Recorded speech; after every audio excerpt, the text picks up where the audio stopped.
You guys, welcome to another episode of Soft Rebellion. My name is Ndatu, and thank you so much for joining me. I wanted to dissect the reasons for my imposter syndrome. There's an episode I made about imposter syndrome, and really what it was for me is because this podcast is not yet perfect. Is not yet perfection. I don't have an intro, I don't have an outro. I don't have any editing softwares, equipment, nothing. I'm just coming as I am. But a part of me felt so inadequate to be hosting even at such a condition, We've seen podcasts and they come with the visuals. They come with all the stationery, and there's usually like a really big photo shoot and announcement that comes with it. I don't have any of that. And it really made me feel like, oh my goodness, it's not yet perfect to share with everyone. But that line of thinking reminded me of a conversation I once had with Tando Mtembo. She founded and ran a company called Azania. And I remember watching her close her office at night, like around, sometimes she'd leave the office around 2 a.m. and I'm like, oh my goodness, I can't wait for when I've got my business too. And I'm locking the doors. At the time, I was working as a development economist in Pretoria, and I used to lock up their offices only to arrive the following morning at 8.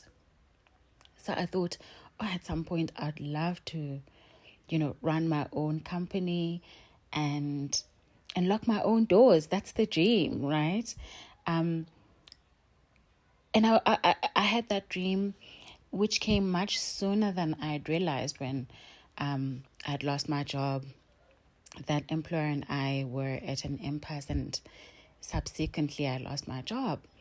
I asked Tando, how did you get started? How do you legitimize yourself as a business when you barely have any experience as a business? Because there's a difference between being an experienced professional, which I was at the time, but as a business, Nzero had no clients.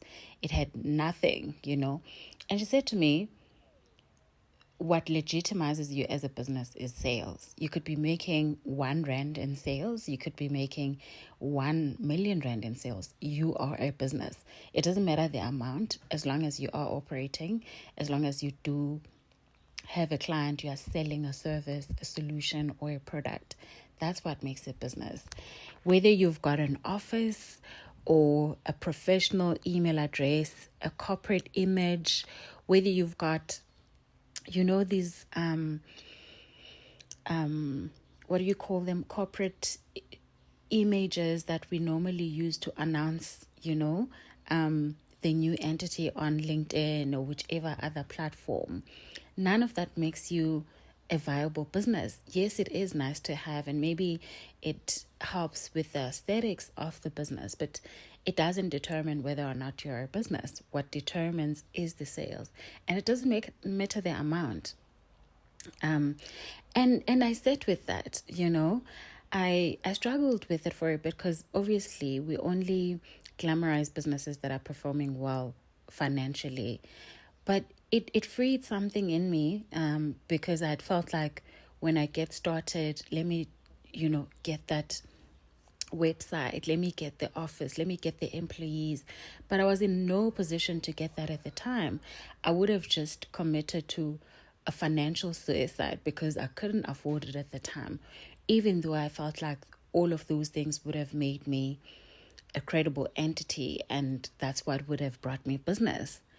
I had to go out and reach out to the people and tell them, hey, I've branched out on my own. I've started this, and I'm in the market for clients. I'm looking for business. It was only then that I got my clients. First one was worth 12,000 rands, I think 12,600. The second was 26,000, and then it just kept growing and growing and growing from there. But I would not have been able to grow had I not made that first sale, which came months later, by the way, because there was a time where I was still operating but not generating any sales. Anyway, I digress. The point was, none of the things that came with the entity legitimized whether or not I was doing a business. It was the sales, it was the reaching out to people, the selling my product, my solution, the value that I added that, determined whether or not I was a viable entity. Yes, the company email was nice to have. The website would have been nice to have. I didn't actually end up getting the website, even though I'd been running there for 3 years before I came to the entity that I'm at now.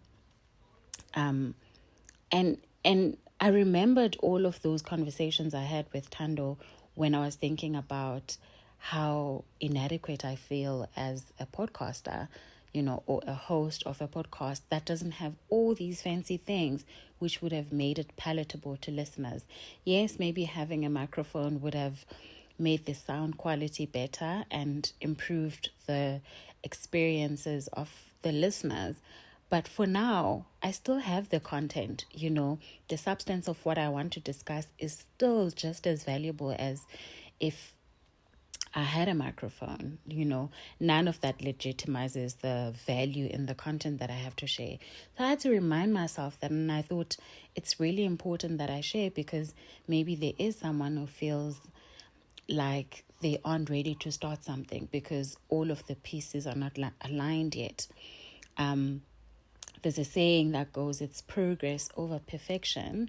And I found it so relevant for this situation as well, because the perfection is going to come from doing this thing every day, showing up consistently and seeing areas of improvement and working on those gradually, as opposed to wanting everything to be perfect all at once before I've even gotten started.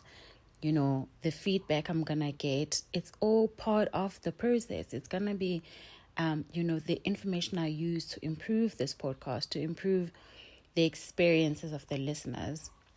And I really just want to encourage, you guys listening at home, wherever, that whatever it is you want to start, it could be your fitness journey, it could be your healthy eating habits, it could be, an enterprise that you want to start as well, business idea, whatever it is, start where you are, start small and grow from there. I'm also reminded as well about a post that one of the incredible ladies I follow on Instagram, Mbusi, she went by Busi Mkumbuzi at the time before she got married to Tami, favorite couple of mine. She's now called Busi Bowe. And she said, oftentimes technology masks the lack of business, the lack of sales and productivity. You see people posting, attending events, these think pieces, either on LinkedIn, Instagram, or whichever platform you consume your information on, and you get anxious thinking that you're behind, like, oh my goodness, everyone is succeeding, they're thriving, they're doing this and this and that. But what she highlighted in that post was that people who are busy don't have time to be posting. If you're posting so often and you aren't outsourcing that, sometimes it could be that you actually aren't productive enough, or if you aren't productive, if you aren't busy with actual work that generates sales, you spend your time, creating an image publicly so that it seems like you're busy.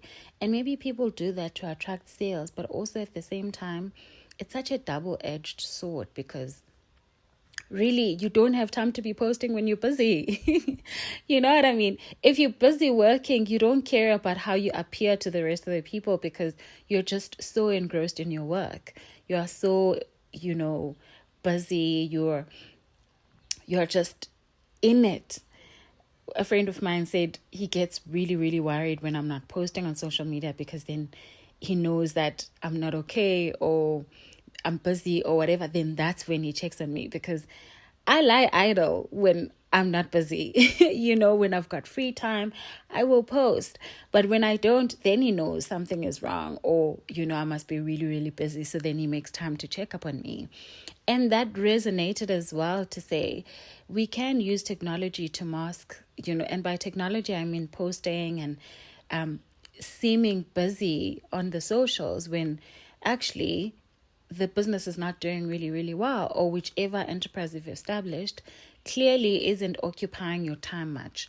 So don't feel pressured by what you see on social media, because it doesn't always indicate value or the presence of progress. So get in your corner, do the thing, get started. And that's all the words I want to leave you with today, because I don't want this to get longer than it needs to. But yeah, I really thought I should expand on why I was feeling this imposter syndrome, and the fact that really progress is much more important than perfection. And I am living proof of that. And you'll see how this podcast grows gradually, and I want to bring you into the process as well. So that one day when I've got 1,000 followers on this podcast, it's a milestone that I'm going to celebrate with you guys, because it's unimaginable. Yesterday, I was looking at my statistics and I'm like, oh my goodness, there's like 75 downloads. That is just insane to me, because, anyway, I am rambling. But I really cannot believe how incredibly supportive you guys have been. And I don't take that for granted. And I hope, we can use this time for all of us to reflect, for all of us to grow and really propel each other to meet our goals, and achieve our, whatever our dreams are. And mine really is to share some of the learnings I've drawn in my own personal life with you guys, and create a platform that lives longer than 24 hours, unlike Instagram stories, but also an archive that my own family one day can refer back to get a glimpse into my own life, to feel closer to me, because I don't always share some of these thoughts with them. So yeah, progress over perfection. And that's it for today. Thank you guys for joining me, and I hope to see you on the next episode. Bye.